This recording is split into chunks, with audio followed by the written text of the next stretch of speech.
welcome everyone. We are really happy to have everyone back again this week. Looking forward to another exciting discussion about pandemics in a very, very broad sense. So we're shifting gears a bit this week compared to some of the things we talked about most recently on, detecting viruses and preventing transmission and so on. We'll try to have a lot of different perspectives, and I think this will be a real treat to have a rather different take. So, Colin, if you want to advance to the next slide there. Just a couple of practical announcements here.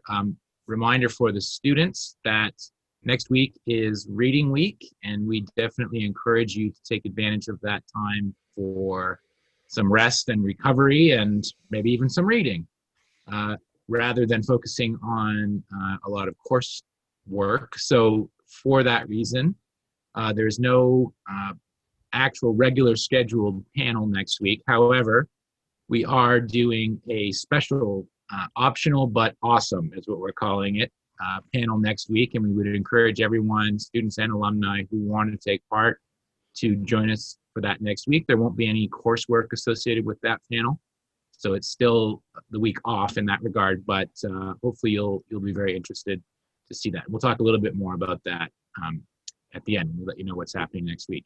For the students, there are no seminars next week, and that means that we'll talk a little bit about when things are due, but the short version is that the questions from tonight won't be due on Monday. They'll be due a week from Monday, and that'll be the next sort of thing you'll have to do in terms of completing work for the course. So you will have next week off. We just hope you'll join us for the optional special panel that we're holding.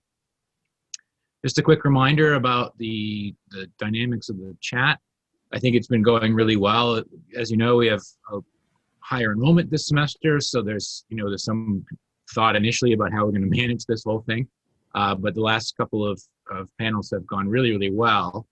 So if you continue to do it the way you've been doing it, asking your questions in the chat box, panelists often, as you know, will answer in writing in the chat, or we can try to bring as many questions as possible to the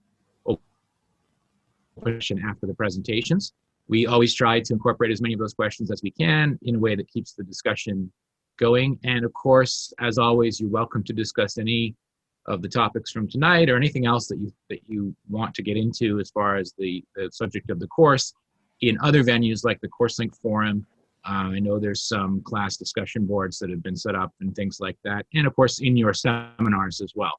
If you have any questions about logistics for the course, as always, you can use the CourseLink board, or you can use the course email, univ2020@uoguelph.ca, and we'll try to get you that information. It's all yours, Sophie. All right. Well, it's my pleasure to introduce everybody today. So I'll start with Christian and John. So Dr. Christian Giroux, and I've got Coco Leo here as my assistant. Dr. Christian Giroux is an artist and an associate professor in studio art. His sculptures, public art, and film installations constitute an ongoing conversation about modernity, the production of space, and the built environment. He has held exhibitions at the Musée d'Art Contemporain de Montréal and has been included in group exhibitions at the National Gallery of Canada in Ottawa and at the Akademie der Kunst in Berlin, among many others. Dr. John Phillips is a design engineer who uses diverse software tools and manufacturing methods to provide unique solutions to problems in the fields of science, engineering, and the arts. He has provided products for NASA and the European Space Agency, as well as custom solutions for the medical industry and the agricultural food sector and professional artists. Together, Christian and John run the university's interdisciplinary design lab, a design and prototyping facility equipped with a 3D printer, a water jet cutter, and a digital haptic device. The lab allows researchers from the arts and the sciences to come together in an interdisciplinary setting to imagine and develop products using modern advanced manufacturing methods. And in spring 2020, Christian and John received a University of Guelph Creating in the Time of Coronavirus to create a virtual reality environments to enable students and researchers to explore and interact with creative spaces on campus. So thank you so much for being with us tonight, Christian and John. Thank you. Yes, thank you for having us. Thank you for that lovely introduction, Sophie, and thank you to Ryan and Elizabeth and Colin and everyone who's been so amazingly helpful. We are here tonight, as Sophie was saying, to talk a little bit about this special COVID project on virtual space, creating some virtual gallery spaces. But in order to do that, we want to start at least by providing a little more context about the unique collaboration between us, which has made this this project possible. So to begin, I'm an artist and John is a very creative engineer. And we've been working together for about 15 years, and that has ultimately resulted in this interdisciplinary design lab. And it's a unique facility where we work to harness contemporary prototyping technologies to create new aesthetic forms. And we also try to funnel that knowledge about special kinds of aesthetic problem solving back into the sciences. So let me show you what I mean. So I have a special hand signal here for our slide trigger. So this is Lambent. This is a work that John and I collaborated on back in 2015. I like putting things into the world. That's one of my primary goals as an artist. And this is an example of the kind of public art that John and I have collaborated on before. So this is 10 meters in diameter. It's a stainless steel object. It's perforated with 10,000 holes, and it's filled with 3,000 LED lights. And depending on when you go to the mall, assuming you're going kind of during evening hours, it will probably appear differently to you because it has about 20 different lighting programs that articulate it in different ways. So as an artist, I'm really interested in creating these surreal experiences and creating these unique physical encounters that elicit different kind of emotional responses through the body of the viewer. The absurdity of encountering this, what is really just based on your average Home Depot lighting fixture, blown up and kind of blown apart and animated in this way. But in order to make real world objects and put things out there in the real world, we have to spend years at a time dwelling inside 3D design software and programs. And it's a whole combination of, I use particular kinds of design or animation software. And John takes those designs and then he translates them into engineering software.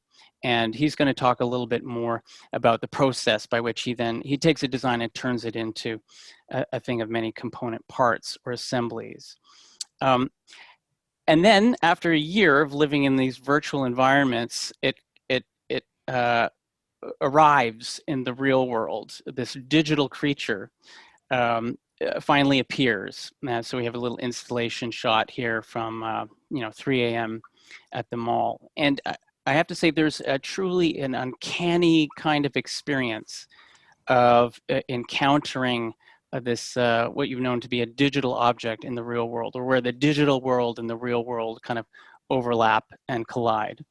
And so thinking on that a little bit, we then went on in 2019. This was a project that took many years. This is a sculpture.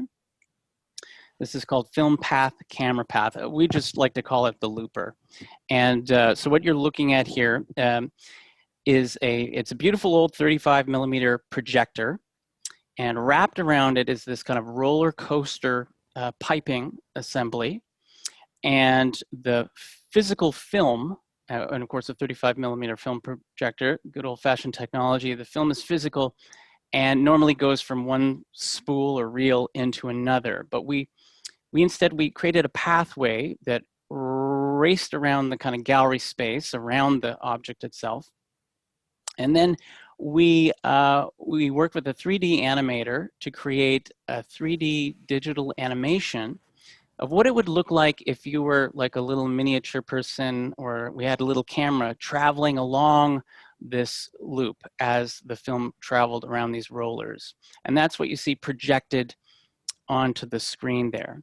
So once again, this required dwelling for quite a while inside a digital environment to create and make the real physical object, but then also to take that digital model and use it to produce a digital animation of what the experience of traveling on it might be.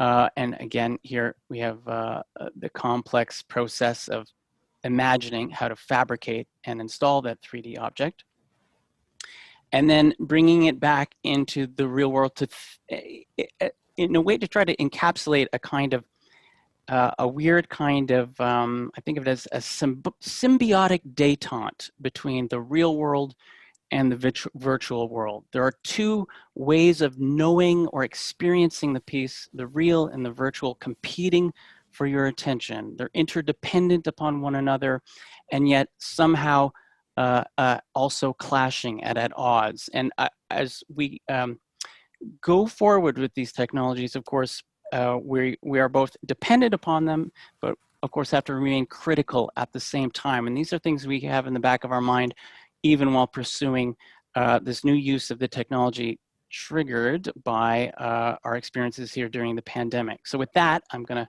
pass it over to John to give an overview about the actual project. And like Christian, right before I go into the work that we did last semester, I wanted to kind of go into a little bit of the work that we do that's outside of some of the virtual reality things. And I thought I'd highlight quickly some of the recreations in a digital space to an actual object. We work a lot with the OVC surgeons. And this is a case of where we have a CT scan of this poor dog that has an osteosarcoma, a tumor in the bone of its cranial plate. And we can go through and then reconstruct using that imaging. And this goes beyond simply trying it out. We were actually able to try this case out into an actual case. I'm not sure if you've heard of this. This was poor little dog Patches, had a terrible tumor on her head. And we were able to go through working with the surgical team to create a digital model of these objects, of the poor dog's tumor, a safety margin around that tumor to be resected, and then also the actual skull. And we made 3D prints, which could be brought into the surgical theater. And then using that digital file, we can then create things like a patient-specific surgical implant. The red area there was actually printed in surgical grade titanium and was implanted into the dog successfully. And beyond something like the 3D prints, we'd like to show you as well, we're also looking at how can you share these objects digitally. And this comes into the time of COVID, where I may not want to actually give the surgeon a 3D print of the actual object. We try to figure out ways to transfer these files to them so that they can then manipulate them on the safety of the computer. And then getting into virtual reality, which in the way that I'm going to describe virtual reality for this project is the idea of what we think of the Oculus Rift, with the virtual reality headset, a very fancy computer. This was a project we did last year with a right whale named Glacier. This poor whale washed up on the shore, but they were able to salvage the animal's bones. And we were brought together with a group with Dalhousie and the Department of Fisheries and Oceans to see if we could create a model where we could see if it would look like to mount these bones in an actual government space. And this is a short video of kind of what it would be like to be in that space. I'm not sure if you've been in a virtual reality space. This would be in 3D, gives you a sense of scale, potentially how the bones would look. We looked at them basically on the floor. We also then elevated them to the ceiling to see kind of what it would look in the space. You can imagine it'd be quite expensive to mount this skeleton in that space, and really kind of gave us that foray into exploring how that might be used. Then last semester, we decided these were things we kind of almost wanted to do previously, but there was nothing like COVID to force us to doing things that we might not have done before. And one was to look at students presenting their work in gallery spaces. And so we were able to connect with the Zavitz Gallery team, which is composed of students and faculty. And we wanted to look at a way that these students could present their work while no one is available on campus. And first off, you could think back to that last project of Glacier that I just talked about. But in order to do that, you need very expensive headgear. You need a very expensive computer. It's not very accessible. So then we started looking at different modalities, and we bought a 360 camera. And so we thought of a walkthrough. And the nice thing with a walkthrough is it's easily accessible. I'm navigating this with a mouse. It gives you a sense of space. And we had bought an initial camera, so this was our very early prototype. Things we immediately noticed, we were not happy with the resolution. And why that is an issue for us is these people are presenting their art pieces, and we want to present them with the greatest respect and with the greatest degree of respect for what they're doing. So it ended up worked fairly well to give an idea of how the curator or the artist had actually set up the gallery. But we were very unimpressed with the connection with the piece and the resolution of which we were able to attain. So the next level of project is we thought about doing this actually fully in the virtual space. So that was taken with an actual camera, a 360 camera. The idea was to take something like the Canon as an experiment. This was a digital recreation of that.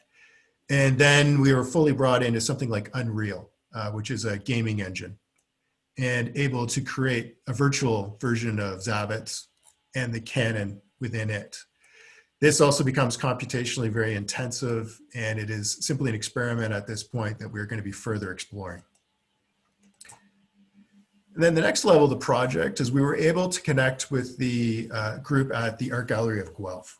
And through Dr. Shauna McCabe and Jenna Brownlow, we bought a better camera and worked with them to kind of perfect this kind of gallery art experience. So this is a capture of the last show, which was over at the AGG. As you can see, the camera is much better resolution. As you can navigate through, again, you get a sense of space of the show. It is still quite difficult to see the captions or the tombstones. So this gives an opportunity to then have a navigatable window where there's a high resolution photograph of the piece and you can further read. You could also add in something like a voiceover. You could add in other content, which goes well beyond the simple piece. And I believe that this will be accessible through the AGG, and we have both floors accessible. But just to give you an idea as well, something like a sculpture, the same thing can be done as well. Giving perhaps a little bit more information, and again, overall gives you that sense of how the show has been put together and how all the different pieces interact with each other. And another aspect of our project was the idea that students aren't on campus, and there's some interesting things going on. And one is the McKinnon renovations and the building of the improv lab. And so what we wanted to do was to see how we could make this accessible. And beyond it simply being the idea of looking at the accessibility of the renovations, it also allows you to be in an area that you're normally not allowed to go, which is an open construction site. So with this, we went into the area. There's navigatable areas showing you what it's going to look like for next year. You can navigate through.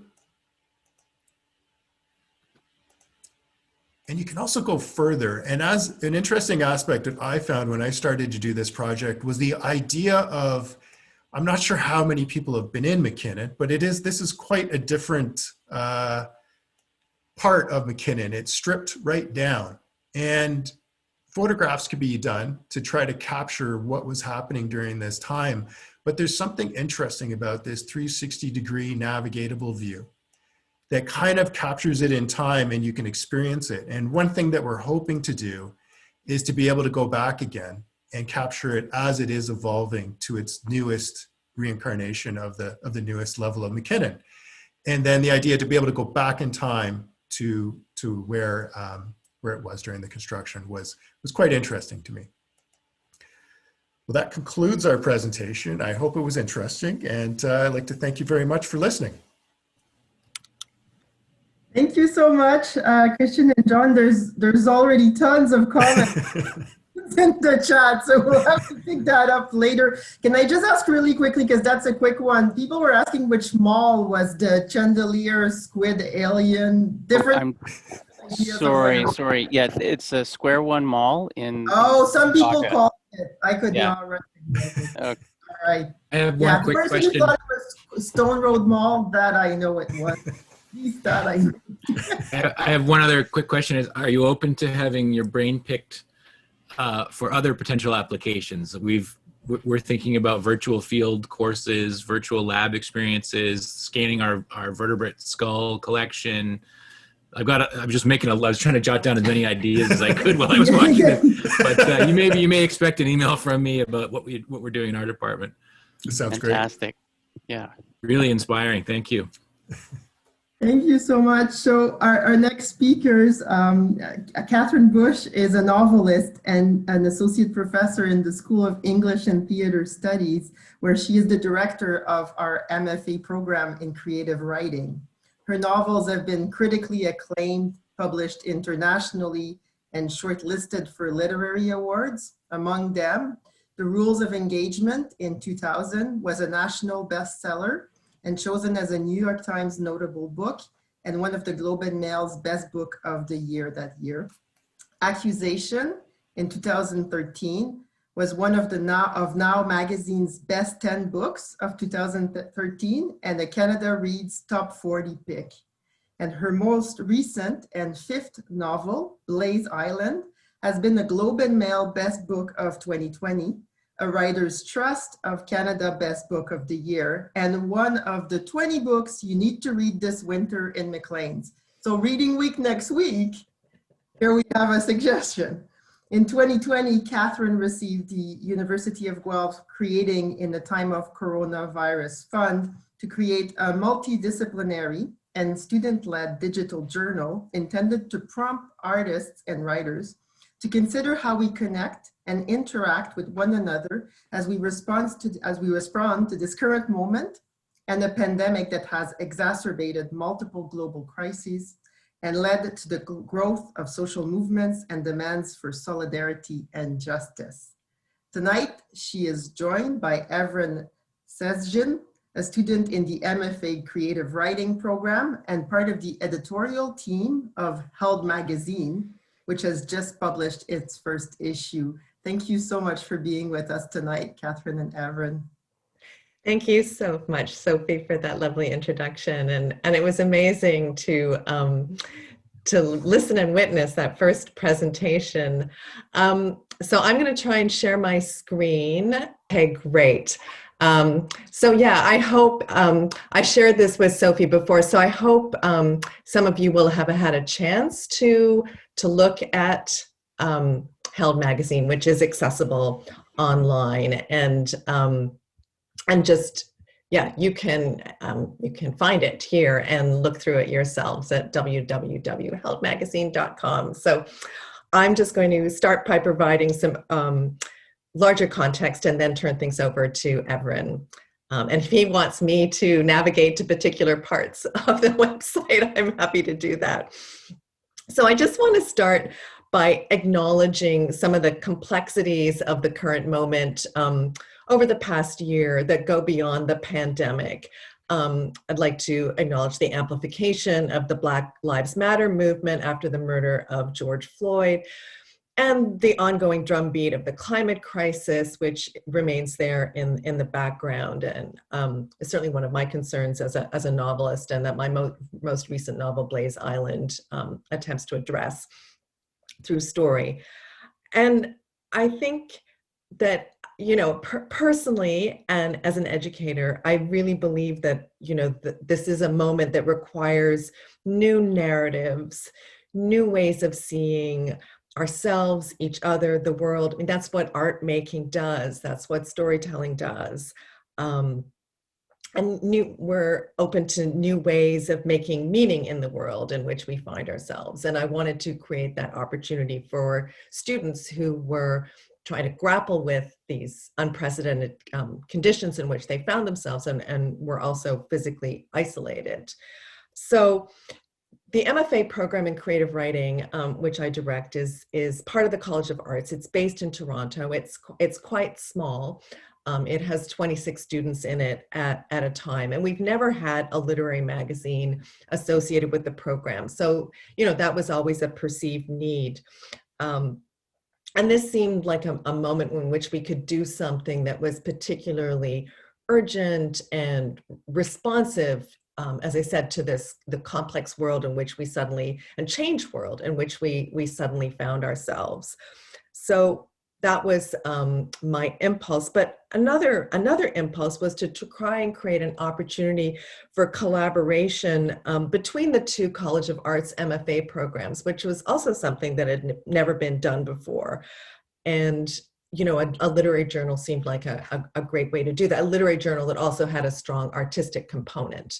And you'll see here that, for instance, just in this one image from issue 2, that all the writing was paired with visual images, and we engaged SOFM MFA students and creative writing MFA students. So, I saw this as an opportunity for students who couldn't meet in person to come together to create community online and artistic community online through a collaborative project that would be done obviously over distance, and because no one could meet in person. So I applied for funding in order to create this magazine. And it was always going to be a magazine that was student created and student led. And so my position was very much to be the facilitator, the person who created an opportunity. And when we got the funding, I had a background role. The lead was taken by the student editors who created a collaborative team. And I think, I may pop in again at the end, but I think I'd like to turn things over to Evren, who can take you through in more detail. Evren began work on this project before he'd even really entered the MFA program, and that was a wonderful thing for some of our first year students. They were thrown in, but I hope that it also gave them an immediate sense of community when they were coming to the program. Evren was one student who did move to Toronto, but many of our students remained in places across the country and even across the world. So this was a way to provide them with an online community. So Evren, do you want to take over from there? Sure, of course. And I'm sure there's maybe some questions and concerns, so just feel free to ask away. But yeah, so going more into detail, Held Magazine, as Catherine said, is the first ever literary magazine that we have that works in collaboration between the two MFA programs. So right now on the editorial board, we have both MFA creative writing students as well as MFA visual arts students. And so we worked together to create this literary magazine. What was really great, we set some goals when we first started this magazine. So we wanted it to be reflective of the diversity that we see in both our campus and in the world in general. So we really wanted to make sure that we were not only reaching out to communities, but also publishing communities that were more marginalized. We ended up with a issue 1 was published in October of 2020. And that issue actually ended up being 100%, the contributors were from one or more of the marginalized groups that we had set out to publish. So we were really happy with that we were publishing people with diverse backgrounds and diverse stories to tell. One of the big things that we wanted to establish in the first issue was the aspect of collaboration. And so the first issue is, you'll see a lot of pieces where one part of the piece will be like an image, or it'll be a story, and then there'll be another portion of the piece written by another person who worked collaboratively with the first author or first creator to kind of either make a response to it or interact with the piece. So there's a lot of, so the main part of this issue was collaboration. So that's why you'll see a lot of pieces that are written by one or more people. or sometimes there's just one person. In the next issue, we're actually just starting the second issue. We're planning it now. We're actually going to be like doing a call for submission soon. And what's really great about this magazine is that it has the name of University of Guelph behind it. So it's, you know, it's a legit magazine, but we are looking for writers who have not yet been published. We are looking for people who struggled to kind of put their foot in the door of the literary world. And we're trying to make it a little bit more accessible for everyone. So I really encourage, you know, anyone who's listening here, who's thinking, huh, maybe I have a story to tell, or maybe I have something that I want to say, email us, talk to us. We really want to make sure that we're getting everyone's voices heard, especially within our own communities. And I really, if this sounds like anything that you might want to be interested to submit to, or to, you know, go, like maybe you want to talk about it, or maybe you want to talk about the MFA program, you can go ahead and follow us on social media. We have Facebook, Instagram, and Twitter, which I run as well. So you'll be talking to me directly. So yeah, and our second issue is going to be, we've decided on the theme, but we haven't released it. We haven't released it yet, but you're getting the very up close and special announcement, I guess now, that our theme is mostly about stories that are without plot and without specific meaning or specific symbolism behind them.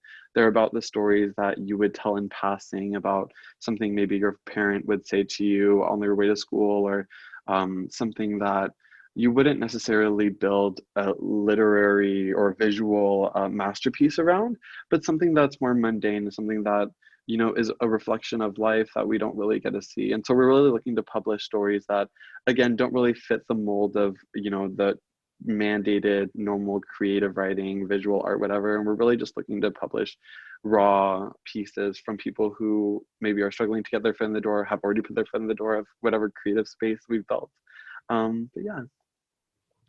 Thanks, Everin. That was great. And yeah, I would just, you know, want to say, for instance, you know, one of the things that's been an after effect of the HELD collaboration and bringing the two MFA programs together is another project I'm involved with is a project through the Guelph Institute of Environmental Research, an online project called Imagining Climates.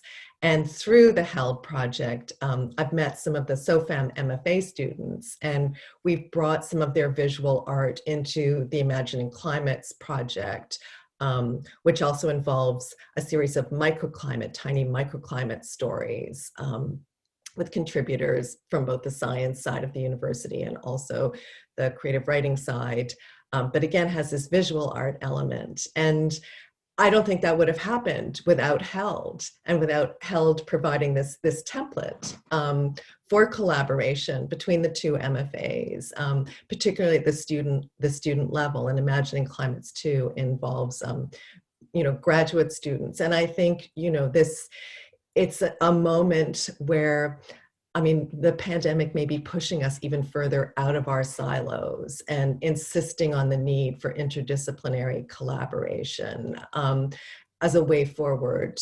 In practical terms, you know, how do we survive this? How do we make meaning out of this moment? But, you know, also, how do we make this moment, you know, rich, and how can we be as responsive as possible to it? So so I also just wanted to mention that as something that's happened because of HELD magazine. And I just want to say too, you know, as the faculty member behind this project, how excited I've been to see the results of HELD. I think it's aesthetically beautiful and inviting, and again expands our notion of community, a community that starts in the university and starts in our MFA programs, but is incredibly inclusive and reaches out into marginalized communities, into the BIPOC community, and again, you know, so has this element of inclusive community engagement, which also feels very necessary and needed at this moment. So I'm really excited to see where HELD will go, and I think that we've created a template for something that I hope will continue. And that in itself is really exciting to me. So yeah, I think that's all I have to say for the moment. Thank you so much, and I agree. It's a beautiful in terms of the written words, but also or visually. I'm looking for my words. A magazine, and you should both be really pleased and proud of what happened. And I love in some of this so much of the themes of the class that you brought up. Like last week, we talked a lot about students during the pandemic and student contribution. So it was just great to have Everin come tonight. So that's because we just talked about that last week, and then the theme, of course, of community, which is a big theme about this class, and interdisciplinarity. I will introduce our third speaker tonight. Leith Deacon is an assistant professor in the School of Environmental Design and Rural Development. His research examines the concept of sustainability, governance, resiliency, and the dynamics associated with Canadian rural and remote communities in resource-based economies. He asks in some of his research the questions, why are some communities able to grow and prosper while others experience decline? And what can planners do, and what can municipal planning departments do to increase the resiliency and sustainability of these communities? Dr. Deacon's recent research explores renewable energy projects undertaken in connection with cities, municipalities, and First Nation communities. And in 2020, Leith received a COVID-19 Research Development and Catalyst Fund for his project, Rural Response to COVID-19. Thank you so much for being with us tonight, Leith.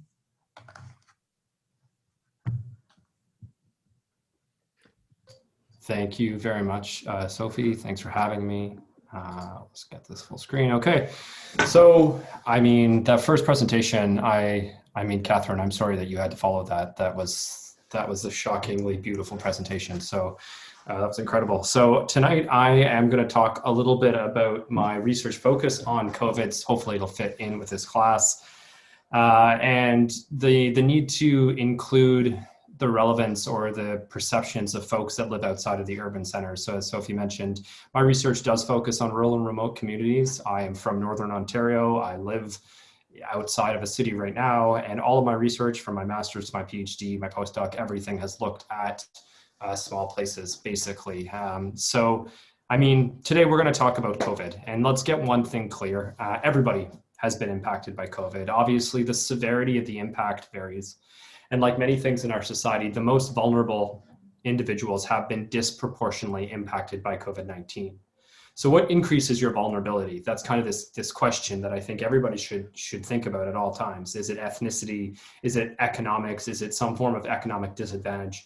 Is it sex? Is it age? And I think many note that these factors are directly related to increased vulnerability. They're often compounded by one another. Over the last year, it's been clear that these vulnerabilities extend out to the impacts of COVID-19. COVID has caused a fundamental change to society in a way that we've not experienced before. Our lives have been impacted. They've been significantly disrupted. But while everyone has been impacted, to argue that COVID is a unifying pandemic is not only ill-informed, it's quite dangerous. So as someone who specializes in rural and remote communities, I was really interested in examining the impact of COVID-19 on rural residents. But before we get into that, let's talk about what I mean by rural for a little bit. I mean, on your image, on your screen there, this is kind of the ideal, right? I actually gave a lecture this morning to a PhD seminar about rural ideals, and this was a slide that I could easily have used. And I think there is this idea that most Canadians, most people have about what rural means, serenity, calm, honesty, simplicity. And, I guess for some people who have never been to most rural places, I guess that could be true. I'm going to throw a whole bunch of information at you right now while these pretty pictures are up. In Ontario, and let's just think about Northern Ontario, rural includes 145 municipalities. It includes 106 First Nations, over 150 unincorporated communities, 10 territorial districts. Northern Ontario accounts for 90% of Ontario's landmass. That being said, the population density is less than 1 person per square kilometer. According to OMAFRA, the Ontario Minister of Agriculture and Rural Affairs, rural in Ontario means all areas except the Greater Sudbury area, Hamilton, London, Ottawa, Thunder Bay, Windsor, the regions of Waterloo and Niagara, and the GTA. That is how OMAFRA defines rural. StatsCan, again, something slightly different, anywhere that has less than 1,000 people or population density of less than 400 per square kilometers. So that's a little bit about rural, and I think that's what people kind of think of it as. But what is it in actuality? I mean, it's long been recognized that geographic location is a determinant of health. Rural Canadians have a lower life expectancy, higher rates of obesity, increased rates of smoking, arthritis, and blood pressure. In rural areas, there are higher rates of depressive disorders. Second, rural areas and the Canadians who live there have less comprehensive health services, limited access to primary health care, less access, if at all, to specialists, hospitals, community services, and supports. And according to the CMHA, the Canadian Mental Health Association, if you just look at Southern Ontario, there are over 100 underserviced rural communities. So the idea of the rural ideal, which was confusing to say, is absolutely this idea that people have in their head, but in reality, it is nothing like the realities of those people that live there. So I wanted to look at rural response to COVID. And another part I get asked is, why rural? Why am I focusing on this? And I mean, I think because ultimately rural places are different. Sure, based on what I said earlier, but not because, and I mean, there's a tendency for folks that live in rural places like myself to say because they're special. They're not. Rural places aren't special. They're just different. And that difference is really critical to be included when you're talking about response to a pandemic. Our density, our demographics, service access vary significantly from urban counterparts. Often policy which is made at the provincial or the federal level are designed by using data which has been collected from urban service centers, which is simply a reflection of our demographic distribution. About 18% of Canadians live in non-urban areas. If you need a number, that's about 8 million people, double the population of the entire province of Alberta, larger than the GTA. It's a critical concept that these 8 million people are able to see themselves, their circumstances, their lives reflected in policy decisions. And whether that means response plans or spending decisions or healthcare needs, policy needs to reflect the realities of the people they impact. The best way to ensure that your policy is relevant, is important, and does what it says is to collect locally relevant, reliable, valid data. And so that's what we started to do with this project. We started to collect data by partnering with nonprofit organizations to try to figure out what was going on in rural Ontario, what was the impact of COVID, and how is this different than our urban counterparts. So the project, like I said, is called the Rural Response to COVID-19. Super general goal, which was just to examine the perceptions of individuals from 2 rural counties related to COVID. So what happened is we designed a quantitative survey because I was really interested in collecting individual level data. I know in my own household, if you ask me how COVID has impacted me, I can tell you what it has done, but also if you ask my partner the same thing, she's had a different impact. And I think it's really critical that all individuals have this opportunity to voice their opinion. So I wanted a survey and I thought, let's just do a digital survey, send it out on social media, any platform that I could find, and let's just see how we do here. Well, what happened is the counties that we wanted to work with really got on board. So they sent out paper copies to every single household. And we ended up with over 3,600 completed surveys, each one with over 120 questions. So we have this just insane set of data at this point. I've been asked to extend to 7 counties in Ontario. The province of Alberta has signed on to do it, as have the Yukon, as the Yukon. So there's something really critical about making sure that people who don't live in urban centers have a chance to voice their opinion. And I just threw up some graphs because this is some of the data related to mental health. And it seems to be the thing that we talk about over and over again, because finally people are not sweeping it under this idea of this carpet. So, we're having these conversations, all of us, everybody on this call right now is familiar with the concept that mental health has been impacted by COVID. We're having these conversations with our friends, our families, our neighbors. Everyone has been impacted, but let's be honest, conversation will never be how you get more support. You cannot go to your local MP or your funding agency and say, I've been talking to my neighbors and they say that this is important. You need that data. So what we did is we ensured that what we did was collect data that is reliable. So service providing agencies, not me, this is not what I do, but the United Ways, the rural mental health groups can use this data to argue for enhanced support. So what you're looking at here, just to provide you a little bit of overview, is some stuff like I said about mental health, starting with the top left corner. All the questions were designed to self-assess before COVID, during COVID, and looking forward. And we had a whole mess of questions. But just starting with self-assessment of mental health, since the start of the pandemic, our participants were looking at a 45% decrease in those who said they had excellent mental health. So a 45% decrease across the board. And then on the other end, a 78% increase in individuals who said they had poor mental health. And that is just since the start of the pandemic. Moving down to sex, because as everyone should understand, sex is one of the most important indicators of vulnerability. Women are more often precariously employed. They're more responsible for the home, childcare as well. They generally are just paid less than their male counterparts. So what we're looking at here is what is the impact about sex as it relates to mental health. And in fact, there is a direct relationship, and it is statistically significant. Women report a 42% decrease in their mental health in that excellent category. Men, 5%. Now, that is a really difficult thing to figure out. I mean, there's a societal idea that men don't talk about mental health the same way women do. So we're going to do some qualitative interviews to tease this out a little bit. But right away, you should see some red flags here. On the other end of that, a 71% increase in men who indicate poor mental health. So it is more impacted by women for sure, but it is not just segregated by sex. Men are impacted as well. If we tease out the idea of sex a little bit more, let's just focus on women by age so we can tease it out that way. This is the most interesting piece of information that I found for myself, and I think it should impact a lot of people on this call. According to the data, women under the age of 30 have been more impacted by any other group. We're looking at a 95% decrease in women between the ages of 18 and 30 who say they have excellent mental health. Okay, so a 95% decrease. That is, I assume, almost everybody on this call. I don't know who's on this call and I can't see anybody, but I assume most of these people are in that age bracket. And it's really critical that we provide support for that group of individuals.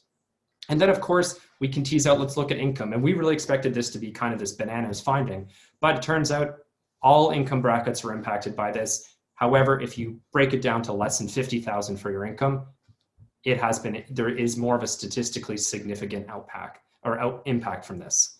And so these are just 4 graphs. I can go by geographic area. I can go by mental health behavior, how we move, how we shop. Do we online shop? How often can we see our grandparents?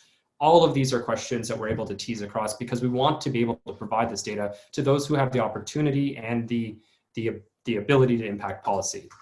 So I think one of the questions, no matter what your research focus is, you should always kind of turn the lens back to be like, who cares? What's the point? Because ultimately we're a public institution that asks for funding.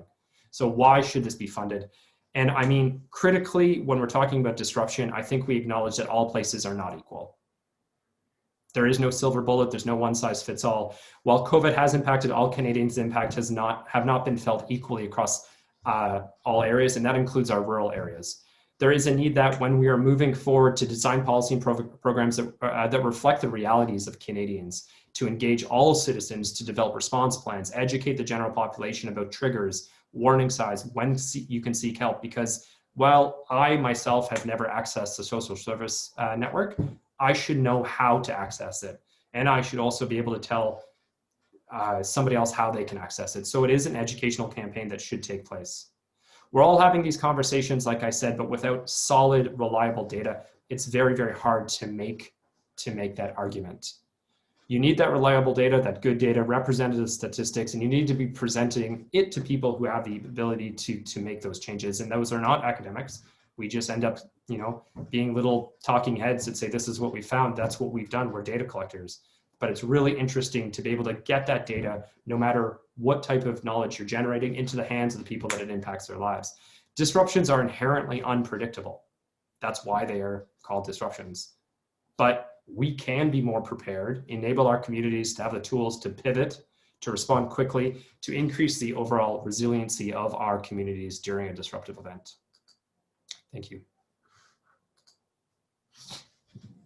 Thank you so much. And that statistics that you have for women between 18 and 30 is just really, really staggering. And yeah, you are right. We have 400 students in the class, and 200 alumni, and some of them might still be in the 18 to 30 range, but I think we have a wide range. And I'm sure we have a lot of people on the call tonight that are in rural regions, because we have people all over Canada and the world really on the call with us. Thank you so much. Our final speaker tonight, Dr. Laura Pin, is a postdoctoral researcher in the Department of Political Science and the project manager of the SSHRC Partnership Grant, Engendering Disability Inclusive Development, a project that builds on established relationships with NGOs, policymakers, and researchers to improve the lives of diverse girls and women with disabilities in the world. Dr. Pin's research focuses on social inequality, public policy, and participatory democracy. Along with Dr. Leah Levac from Political Science as well, Dr. Pin received a COVID-19 Research Development and Catalyst Fund for a project titled Mobilizing Marginalized Knowledges and Practices for Structural Transformation. Thank you so much for being with us tonight, Laura. Thank you so much for having me. I just wanted to make sure everyone can hear me okay? Yeah? Oh, good, good. I still feel new at this, even though we've been doing this for a while. I'm just gonna share my screen.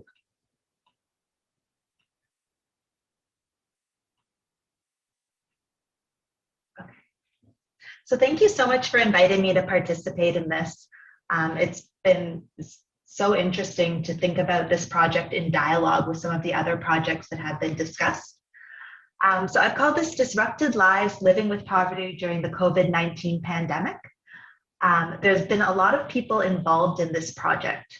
It's funded through a COVID Catalyst research grant. Dr. Leah Levac from Political Science is a co-PI. We also have an academic advisory team.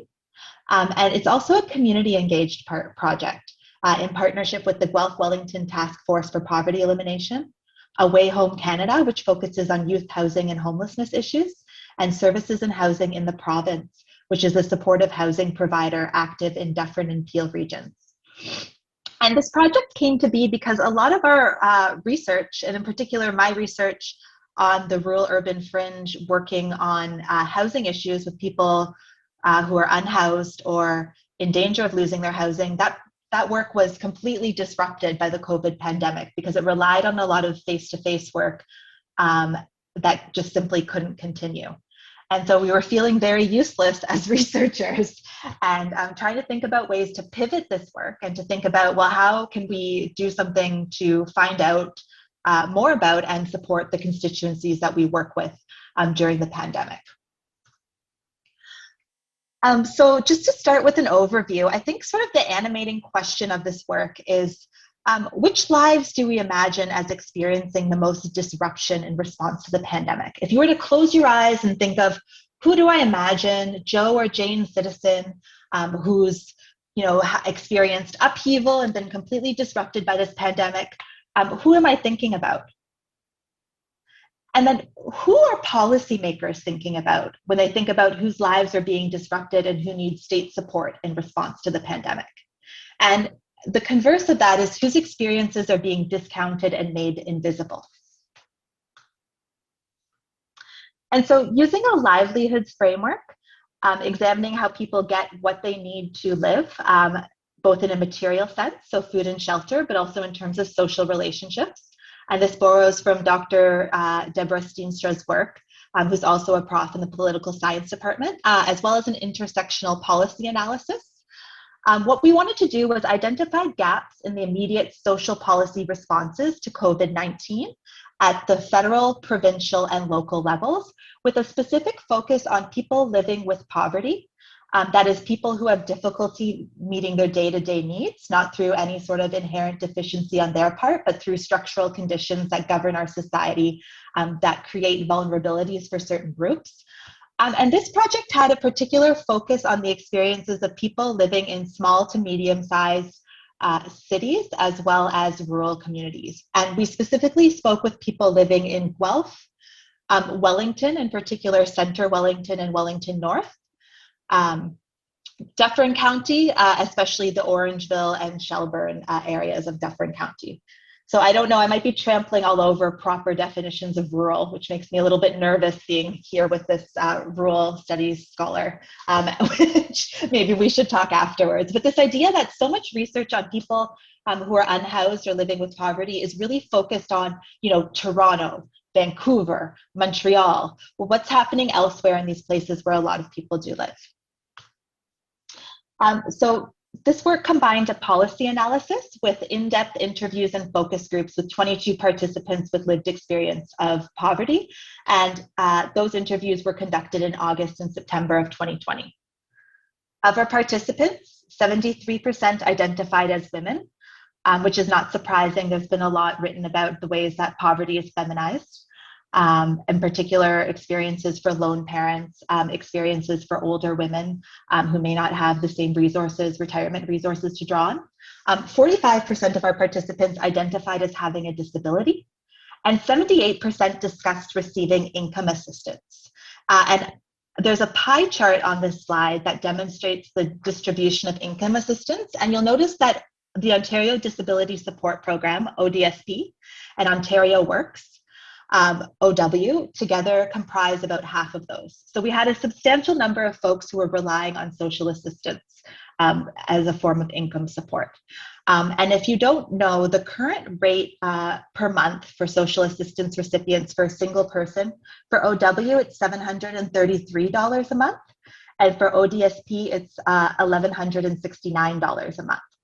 And so then we also had about a quarter of the people we spoke with who were accessing CERB, which if you will recall, when CERB was rolled out, it was rolled out at a substantially higher rate.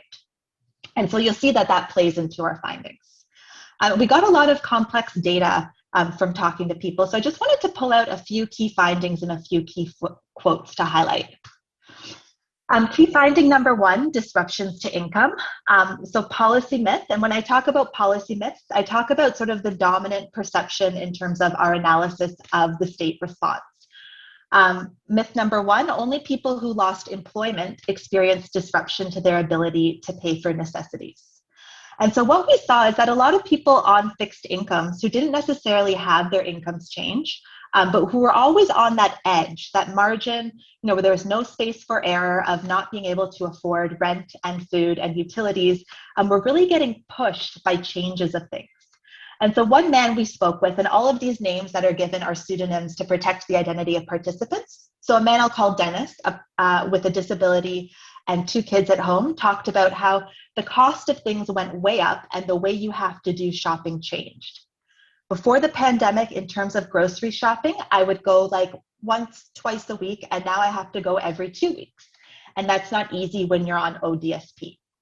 And so Dennis talked about not being able to afford to go get groceries once every 2 weeks because of the amount of money that would cost. He talked about changes to transit and transportation that affected his ability to shop at discount retailers versus local stores. And he talked about elevated prices for basic necessities, something that all of us experience, but that disproportionately affect people living with poverty. The second myth around disruptions to income I want to mention is this idea that all people who lost employment could access CERB. And so a number of people were left out of access to CERB. Jane, a woman with a disability and a young child, explained, "I'm stuck in a middle bracket right now where my hours haven't been cut enough to receive CERB." So she experienced a decrease in her hours at work, but not enough to put her below that $1,000 threshold to receive CERB, where you have to have less than $1,000 of employment earnings. But she still was stuck paying for full-time daycare. So she was sort of stuck in the middle where she experienced this decline in her income, but she still had to pay for childcare, and she really couldn't make ends meet but couldn't access support. And we saw a number of people who did lose employment. Either they voluntarily left because they had health concerns and therefore weren't able to access CERB, or maybe they were supplementing their social assistance with a very small amount of employment hours, where that extra $100 was really key for them to meet ends meet, but they were not able to access additional income assistance despite losing that as a result of the pandemic. Key finding number 2, I want to talk about disruptions to essential services. So a policy myth, and I mean, I'm glossing things over. I don't think everyone believes this policy myth, but I do think in the public health instructions, there was an assumption that sheltering at home was an option for everyone. And we saw that that wasn't the case when we spoke with people.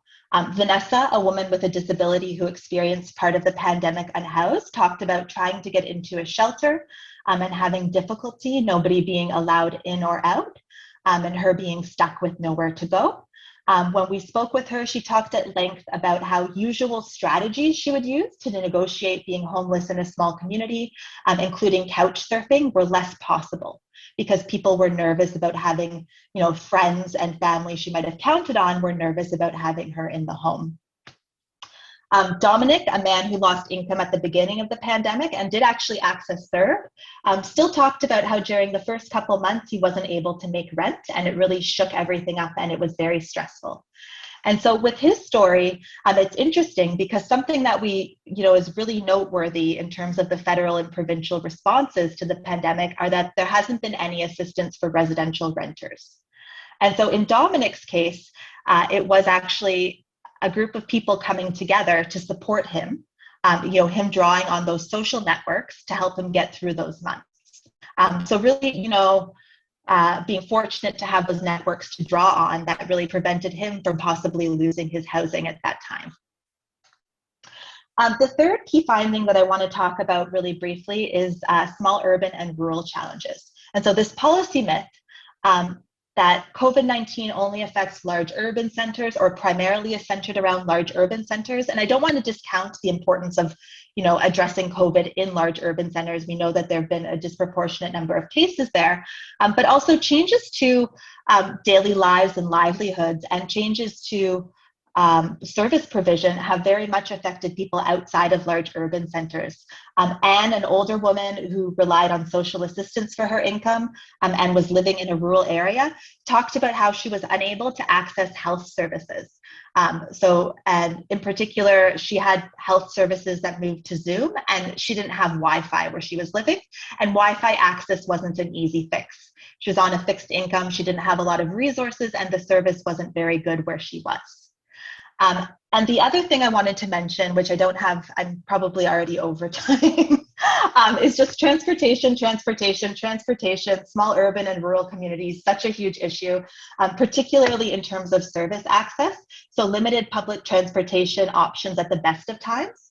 And then thinking about that 45% of people we spoke with who identified as having a disability, many of whom had health conditions that made them more vulnerable in terms of possible COVID infection. People who were no longer comfortable taking public transit, and so were having to shell out for cabs or ride shares every time they wanted to go to the grocery store and not being able to meet that expense, and there not really being any sort of support to assist with that. So why do we have these gaps and what should we do about them? The very last question we asked of our interviewees when we were doing this research was, what would you like the government to know about your experience? And this quote from Michael kind of sums up, a sentiment we got multiple times. Michael says, quote, "I would like my government to acknowledge the fact that I'm a living, breathing human being and I have some value and it's not less than $1,000 a month."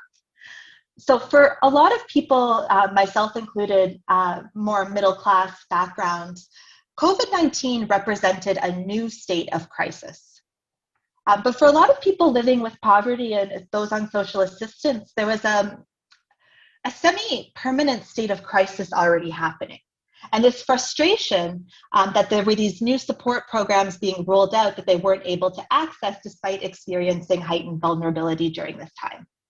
And so I would suggest that part of the reason why these gaps exist is the absence of consultation with constituencies of lived experience with poverty, really the absence of their voices at the table in making COVID-19 responsive policy, as well as a lot of absence of geographic considerations in policy responses. I know there's been some focus on northern and rural communities, but I don't think that there's been enough. And then sort of it raises this question of, beyond consultation, what would it mean to really center the lived experiences of people living with poverty in social policy making? And so some of the ways that this project that I'm involved in is trying to address that two key points. One is that out of this research, we're creating 3 plain language key findings notes for use by our community partners in their own advocacy work and their own policy work and engagement with government stakeholders. And the other is that we have funding to do a digital storytelling workshop in collaboration with the Revision Center at the University of Guelph. And I'm really excited about this because I think it's a great opportunity for people with this lived experience of poverty to share their own stories with decision makers without the intermediary voice of a researcher framing it. And I'm really excited to see what happens and hoping that it's going to be really powerful. Yeah, so I'll pause there. Thank you so much for inviting me. It's such a pleasure to be here, and I'm really looking forward to the discussion. Thank you so much, Laura. I love where your project is going and these ideas of working with the storytelling. Yeah, I think it's going to actually tie in very nicely with our awesome Reading Week panel next week when we have when we talk about archives and remembering the future, the pandemic in the future. Anyway, wow, these talks were all awesome, amazing. Beth did it again, Ryan. I will let you have the first question since I presented everybody and got to talk throughout. Yeah, so I think all of quite different fields and different approaches, but a lot of common themes, which of course is a lot of those extend across the entire semester as well, which is great. And one of them that I was struck with was the importance of interdisciplinary thinking, of taking an approach with that incorporates different ways of dealing with the situation. And I'm hoping that a lot of the students in the course are kind of being inspired by those examples of, you've got an artist and an engineer, or a scientist and a creative writer, or, you've got all these different combinations. And I guess the question I'd like to start off with is, how does one get into those relationships? So let's say I'm, a student and I'm really interested in a cross-disciplinary kind of approach to something. You might maybe give us a sense of how you met someone that you work with from another discipline, or how one sets those things up. How do we create those bridges effectively to kind of do the sort of interdisciplinary stuff we've been talking about? Does anybody have a sense on how to get going on this sort of partnership? We could go in the same order as the presenters maybe, or if anyone's got an example. So Christian, well, and yes. How did you guys meet? I guess is the question. I think he's asking, how did we meet? Yeah. Yep. It was a real meet cute. Absolutely. Yes, our lab is really built on the foundation of interdisciplinarity, and it was always our vision that it would be a space, a physical space in which I think we used to literally say, scientists and researchers and artists would be rubbing elbows in overlooking at and seeing what each other are working on, helping each other use common tools for vastly different research projects. And of course, the limits of our own thinking here in terms of, being revealed in terms of how do you recreate that virtually? That is truly profound, because as I said, I'm really interested and invested in the real world experience of the viewer and of the researcher. If I could bring this back to the discussion of the experience of the viewer going into art galleries, we're really curious to see how the technology we're using can augment and supplement the educational agenda of the museum. But for a lot of people, the art gallery or the museum is a sacred space. It's a place for embodiment. It's a place where you can have a direct emotional connection with a 200-year-old object, or something that an 18-year-old, hotshot painter has, thrown together in the moment and of the moment. So anyway, that was a wild digression. John and I met at what is it, outreach. You know, we were both trying to, you know, indoctrinate students into the idea of, and kidnap them into the fold of the Right. University of Guelph at a fall preview event, and which turned into a real networking mixer for us. And that was the perfect embodiment of the university experience. Like, you're thrown together with a diverse group of people, and you know, chemical social reactions start to happen. And so that's the vision we've always carried going forward. And there was also a great opportunity at the time. I was working for a research chair, and we were working on things like design engineering. And I remember having this conversation with him. I said, I've met this young artist. He wants help on a project. What should I do? And his response was, well, he's a person that's on campus. Of course we should help him. And there was no, he's not part of my department. He's not part of my, he's part of the community. And of course we should be all working together. And at that point, I don't think he ever thought where it would go, but then it led to a CFI, it led to a lab, it led to an entire whole thing, just allowing people to work together. You never know where it's going to go. Young at the time. It was young at the time. It was quite a while ago now. You make me, you kind of hit the point about serendipity in these, I guess it's a combination of the circumstance, but also being open to it. Yeah. Right. And I was just, it made me, as you were saying this, reflect on how Beth, we keep mentioning Beth. You can correct me if I'm wrong. I think you're here, Beth, that I believe you and I met because we both asked a question about something at Senate, and which I've learned not to do because you'll end up on a working group. But, and then I think we decided to have coffee to kind of talk about chair experiences and became chair friends. And then, and we've worked together on things like this since. So, you know, it's just those things you're not predicting, but if you're open to it and you're interested in what other people have to offer, and there's a bit of a effort to find common language or common interests, they can really turn into something quite amazing, you know. And Sophie and I think were initially on the same search committee once or something like that, and then we were in a chairs meeting and sort of talking. So I mean, it's just, you know, these things that come. So I'm wondering, yeah, if the others have sort of similar thoughts on that. I'm thinking about the collective of students we have here right now. From I don't know that we ever even counted how many different majors are represented, but it's like a lot of them. How might you connect with somebody if you wanted to do an interdisciplinary thing? So I guess that's what I would stress first, is that sometimes you're not looking for it. Sometimes you meet someone and you kind of find a common interest, and really just being open to that and valuing kind of the other person's perspective can lead to some really amazing things. But I don't know if any of the other panelists have a story they want to share or a thought on that.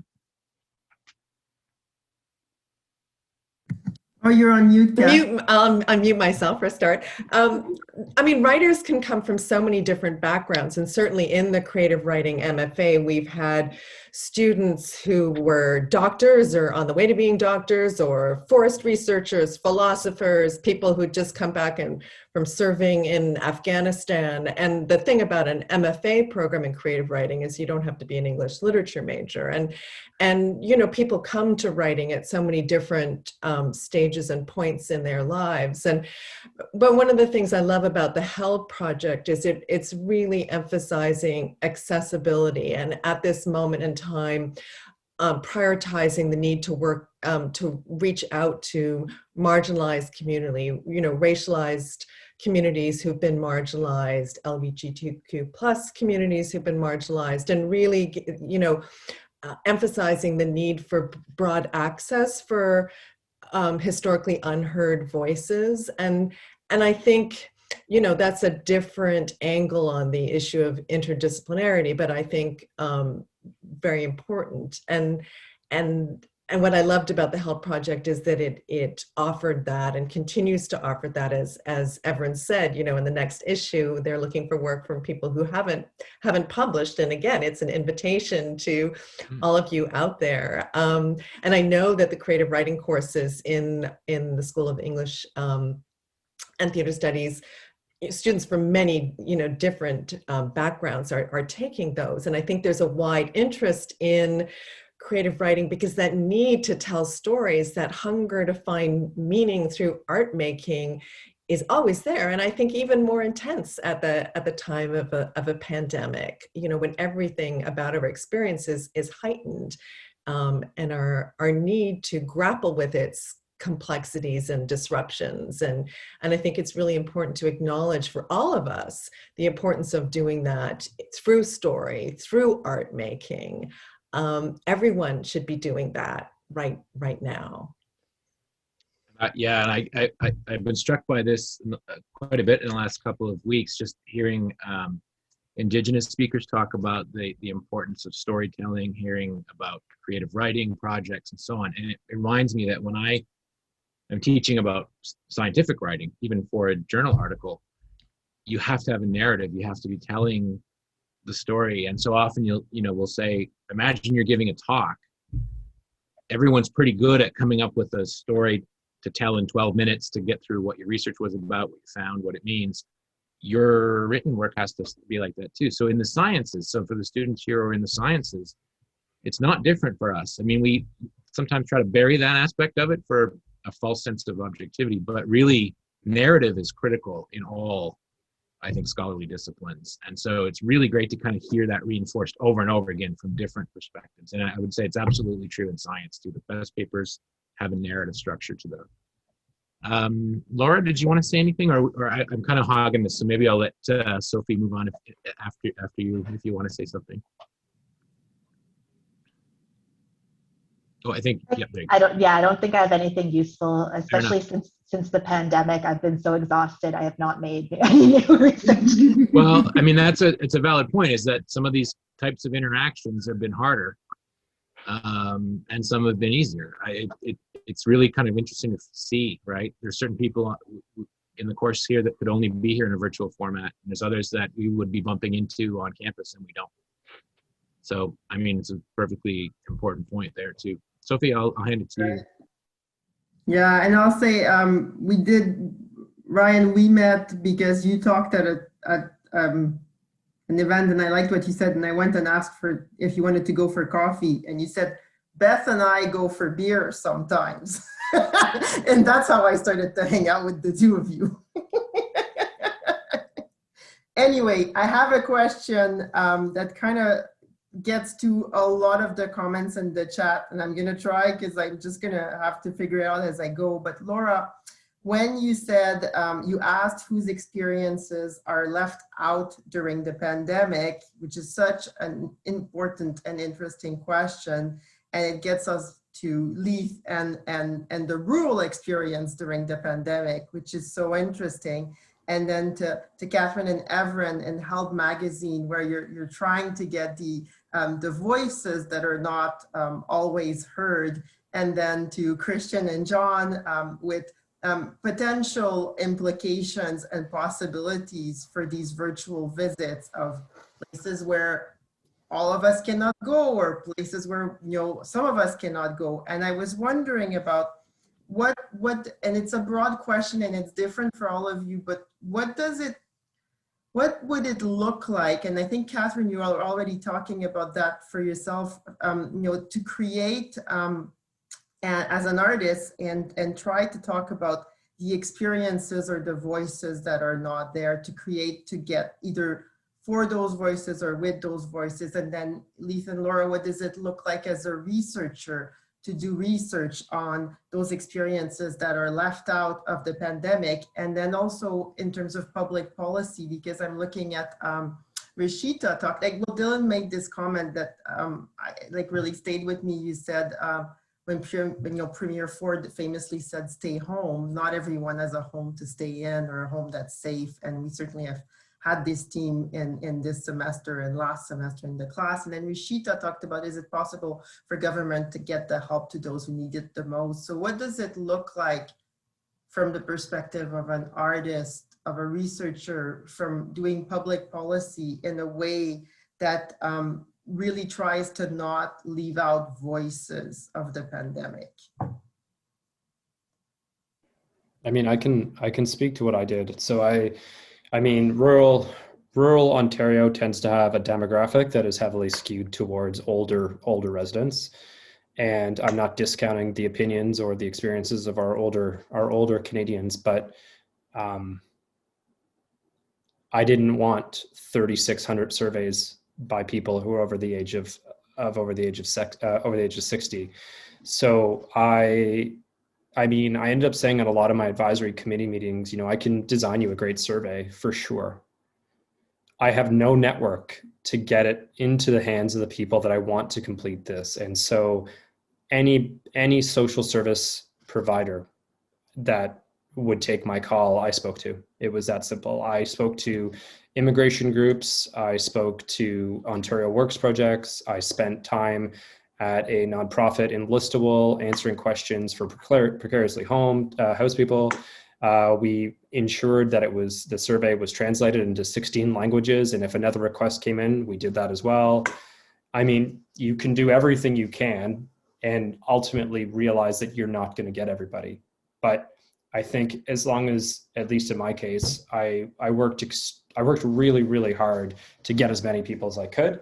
I'm not super keen on providing my cell phone number to 3,600 people, but that's what I did. I put my cell phone number on every single survey that went out because I know, only 2 people called. But I normally would put my office number and we're not there. And so I was like, I can't, what do we do here? And so that's what I did. And like, I mean, thankfully it worked out okay, but a lot of people have my contact information if they so choose to call me. But I know you can just try, and you can only do as much as you can, right? And so you kind of have to acknowledge that and work really hard. And if you know somebody that specializes or works really, really well with, say, an Indigenous community, tap them on the shoulder. Don't reinvent the wheel. Some of these relationships you will never be able to develop. So if somebody else has them, it kind of goes back to the previous question about how do you make this happen as a student?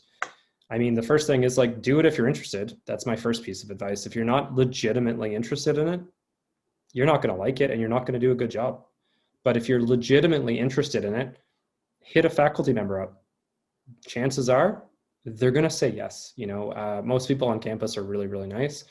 And the other thing is just to be nice, be a good person and be honest, and it'll usually come together for you. So that's kind of my advice about that. That's really awesome advice. I really like it, Lee. Catherine, John, Everin, Laura, Christian. Yeah, I'll just say Everin had to leave, so Okay, all so right. I'm holding on the held for it. But I mean, it's sort of funny for me in that context because I really feel that my position and in terms of talking about access, that, you know, while I was the research lead on the HELP project in terms of funding, my leadership position involved getting out of the way, and that felt very important and necessary. My role was to make space for others, and particularly the students, and to be there if they needed me, and certainly they consulted with me, but that was, you know, to provide access to them, and they were a very diverse group in all sorts of ways. They were a global community, and I think sometimes that's an important part of taking a lead, is just to step out of the way. And let others do what they need to do and create new and necessary forms of community, in which you may be a background player, and that may be exactly what's needed right now. That's awesome advice too. I really like it. As someone who likes to feel useful, getting out of the way is something I have to really actively do. So I love it.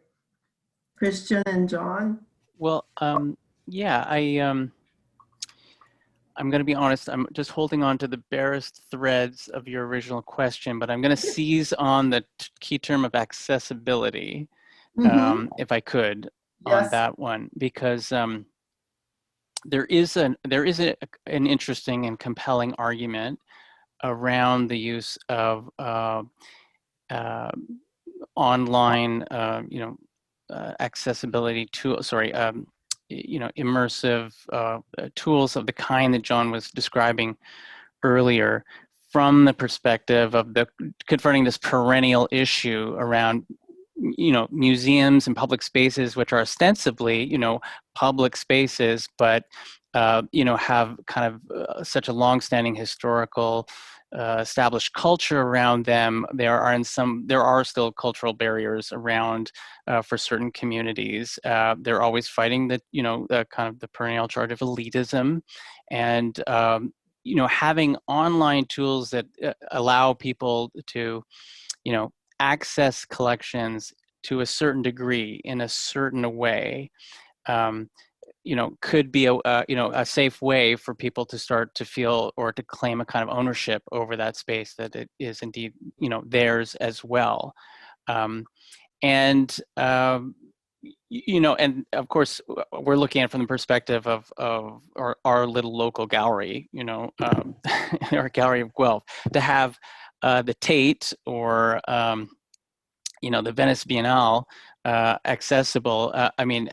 There we're dealing with real barriers of privilege, obviously. Like, it's a very elite few who can jump on a plane and check out what's happening at the Tate. So the fact that these larger institutions are taking a lead in developing these technologies, I think, is also a very a way of addressing head on some of the inherent issues around privilege, around access to the visual arts. So I think that's one thing that's really on a plus for these new technologies. But there are, again,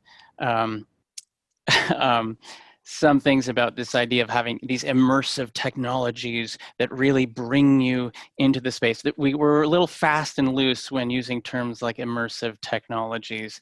They're limited in their own way. I'm always, I might see the space, but I hear my own space. I feel my own, barometric pressure and humidity.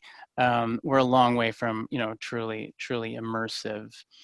But as a way of spatializing knowledge and of making it more perhaps consumable, it certainly achieves that. We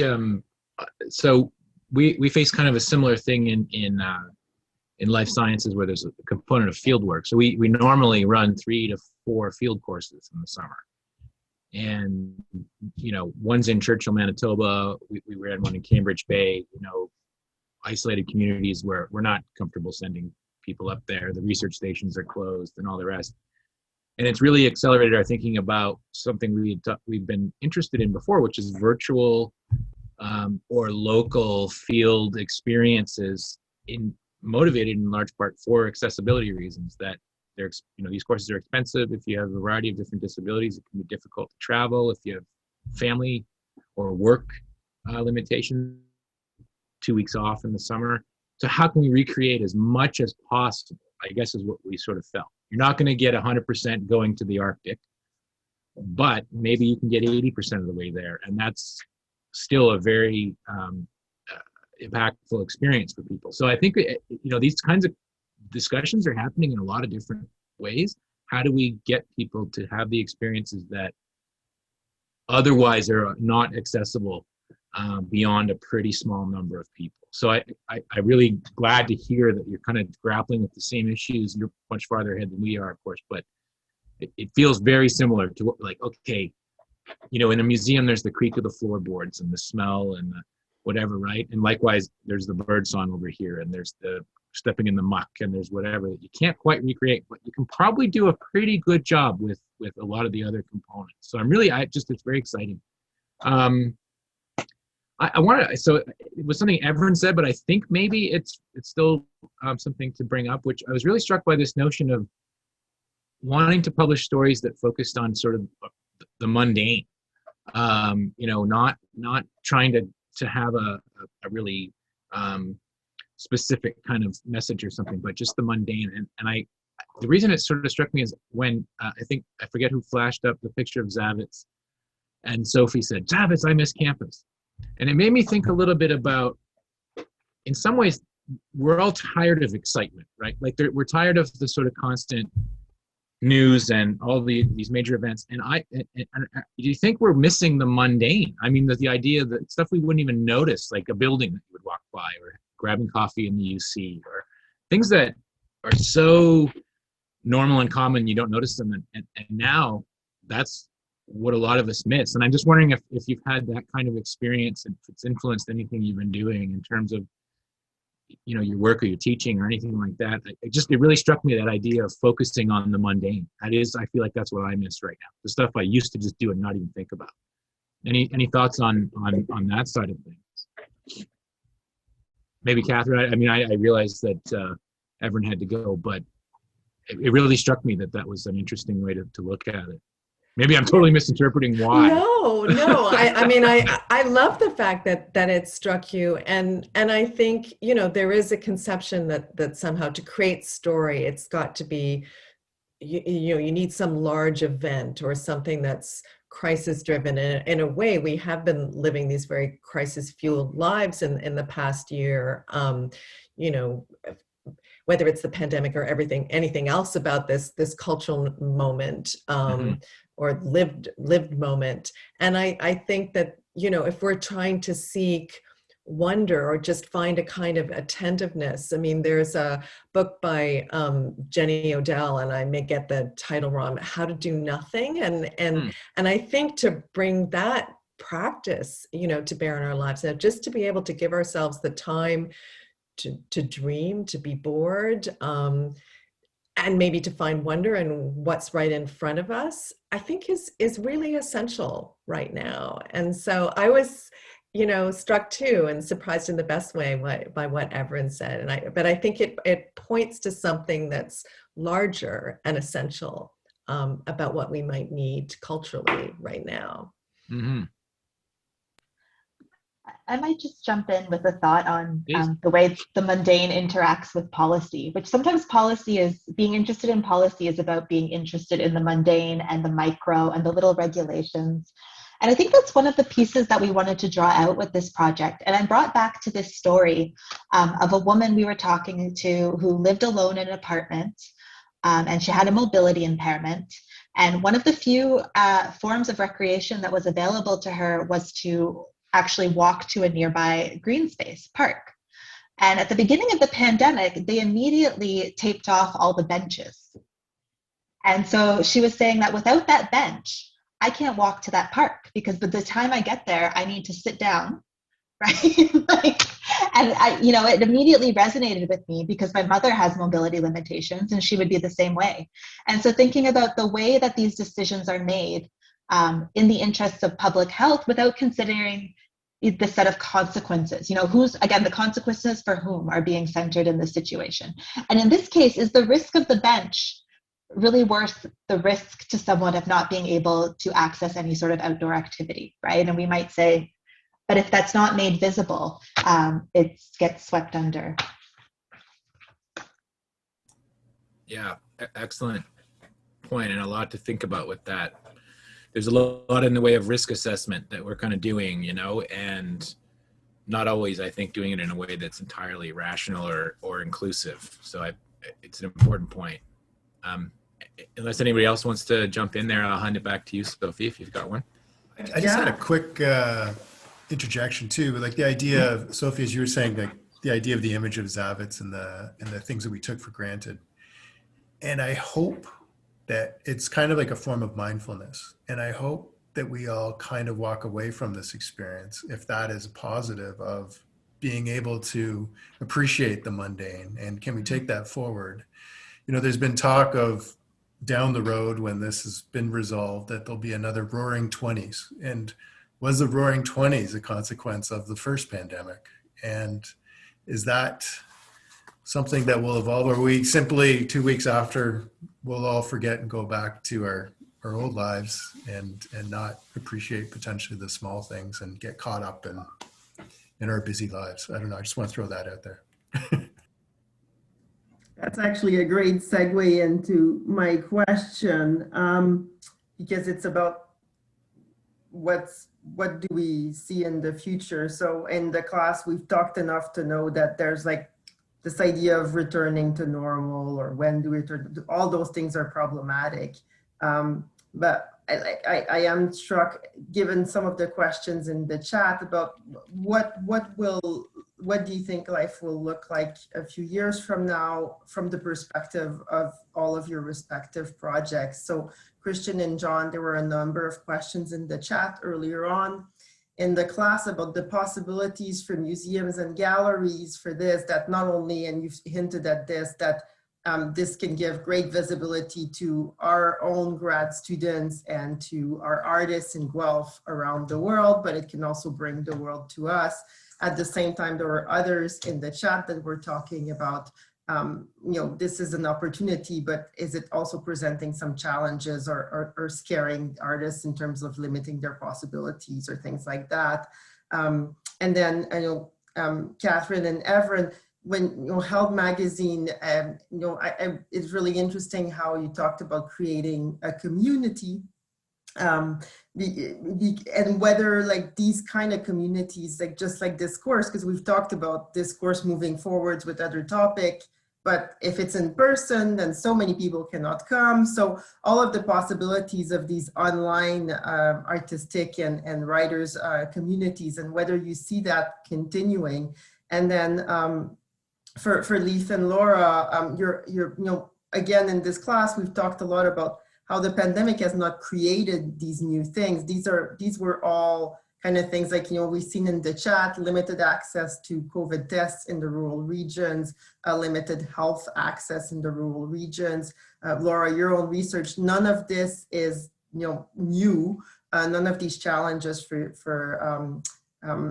people experiencing poverty or disabilities. So what does your research, what's your hope of what it leaves us with and where we're going? So from an artistic point of view, again, from a policy point of view, where could we go with this?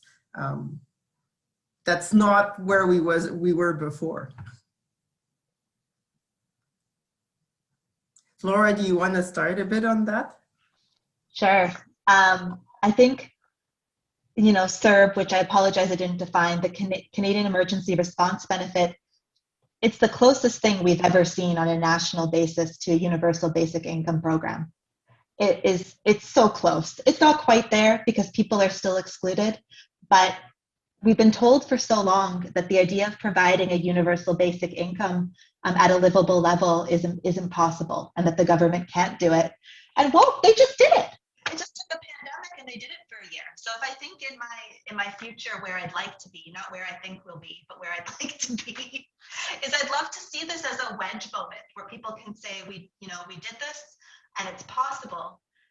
And maybe we have a whole slew of people who've experienced vulnerability in terms of their own lives and their ability to meet their livelihood needs that extends their understanding and compassion for people who experience those on a systemic and ongoing basis. And so I would love to see policy movement in the direction of the universal basic income.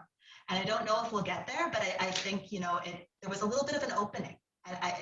Maybe we can grab it and kind of push through. Yeah, awesome. I really like that. Leith, there were some questions about is the pandemic going to teach us something new about rural regions? There's somebody, MC Pop, I don't know, asked if do you see the trend for nomadic, off-the-grid lifestyle being impacted by COVID? What do you think we're going to see in terms of changes in our ways of viewing rural lives, some of the challenges we'll have, some of the opportunities coming out of this? I mean, I think there's a couple of things to be said. I originally got asked to review a response plan about after COVID for a county, and they said, all we want to do is bounce back. That's what we want. We want to get people the way they were. And I was like, fundamentally, that will never, ever happen.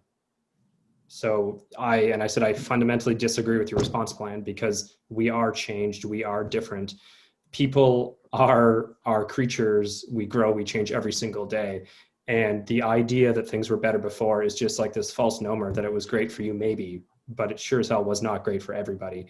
So I think there is an opportunity here to, like Laura was saying, a lot of the work that I'm involved with the United Way is about the, you know, the basic income question, or rural access to broadband, or all of these different ideas. I mean, like, I live in a rural area, and our internet is pretty good, but yeah, stay at home, kids, do your stuff at home. Well, I don't have broadband. Okay, let's tackle some basic ideas here. In terms of the rural idea, I mean, everybody, I think, understands the shift in real estate. You're seeing a huge shift in the way people are moving outside of the city. People are going into the rural areas. So there was quite a conversation in the chat about rural areas being conservative and not willing to change. And I think the demographics in the rural areas still do lean towards conservative, older Canadians. The reality is that is changing. So yes, it is that, but you are seeing more and more young people, more and more families of color moving in, different ethnic backgrounds, different everything. So, I mean, it is happening and it is changing. And the key is that our policy reflects those realities. So, I mean, it's great to say everybody isolate at home. Well, the concept of isolation, if you're downtown Toronto in a high rise, is really, really different than if you're isolating in a rural property where you can't see your neighbors. So there just needs to be a bit of a reality check here, you know, or, you know, you're a restaurant. Okay, well, advertise yourself on Uber Eats. I'm sorry, I live in Listowel. We don't have Uber Eats. Like, that's just an unrealistic piece of advice. So there's this need to kind of recognize that there's something outside of the cities. We don't have the numbers to like wave a political flag that way, but we have a big enough sway that I think we should count. So educating kind of the masses, or bringing awareness that the rural ideal is not so ideal, is kind of how that change can start to happen. Awesome. And Christian, John, and Catherine, what do you see as possibilities and maybe challenges for the artistic world coming out of this, or moving forward in the next few years, in terms of you know, virtual visits of galleries, for example, and in terms of virtual communities of writers and artists function, like working together and collaborating virtually? Well, I do think, you know, one of the positive sides of the pandemic is that, you know, we've been compelled to create virtual communities and do a lot of work and collaborative work online. You know, but there is a very positive side of that in terms of accessibility.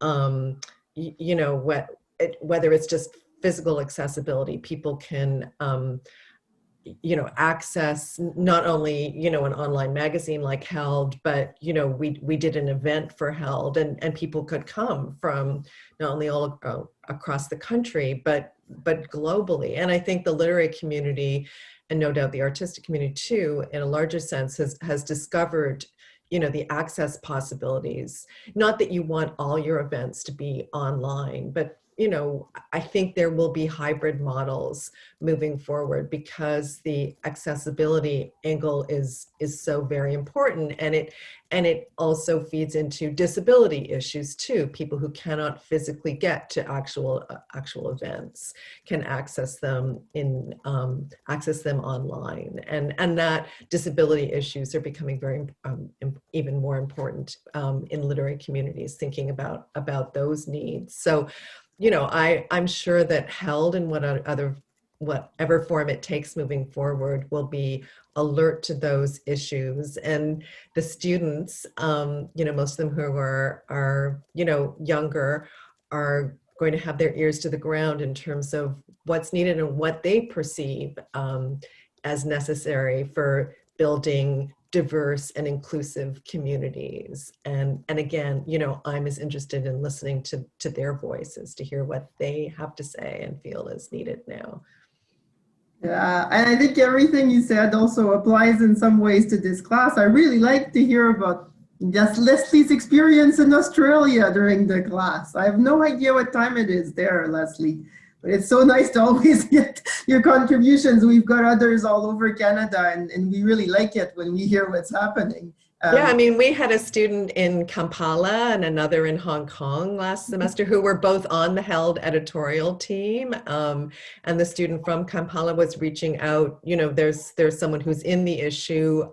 They are probably from Uganda, one of the contributors, and and we, you know, that sort of thing would not have happened, I think, if it hadn't been for the pandemic. So. Christian and John, possibilities for this sorts of virtual reality for the artistic world? I was really hoping Catherine was going to run out the clock there for us. Can help. My bet was on Sophie, but okay. my skills as a prognosticator are not so strong.